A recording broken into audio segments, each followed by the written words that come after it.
আসিয়ার নাভি থেকে হাঁটু পর্যন্ত প্লাস্টার করা একটা ছবি ফেসবুকের কল্যাণে আমরা সবাই দেখতে পাচ্ছি। ডাক্তার বলেছেন আসিয়ার ব্লেড দিয়ে প্রথমে কাটা হয়েছে, তারপরে বর্বরতার সাথে তাকে ধর্ষণ করা হয়েছে।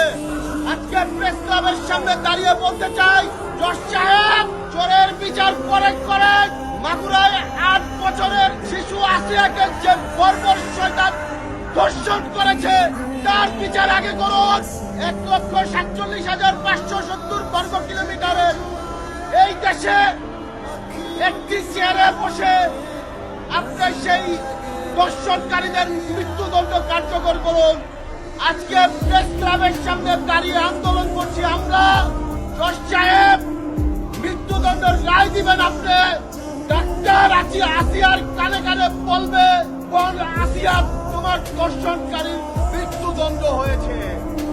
আজকে শুধু একটি কথা বলতে চাই, আসিয়াকে যেভাবে ধর্ষণ করা হয়েছে এইটার জন্য কোনো তদন্তের দরকার নাই, এটার জন্য বিচার বিলম্ব করার কোনো দরকার নাই।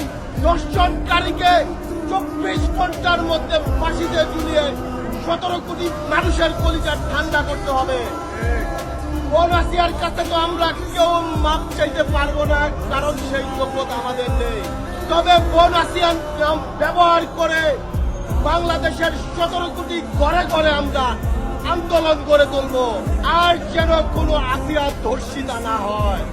এই আসিয়ার ঘটনা দেখার পর কাবা শরীফের বিলাপ করে ধরে মানুষ আল্লাহর কাছে ফরিয়াদ করছে যে আল্লাহ এই ধর্ষণকারীর বিচার আপনি তাড়াতাড়ি বাংলার মাটিতে করুন।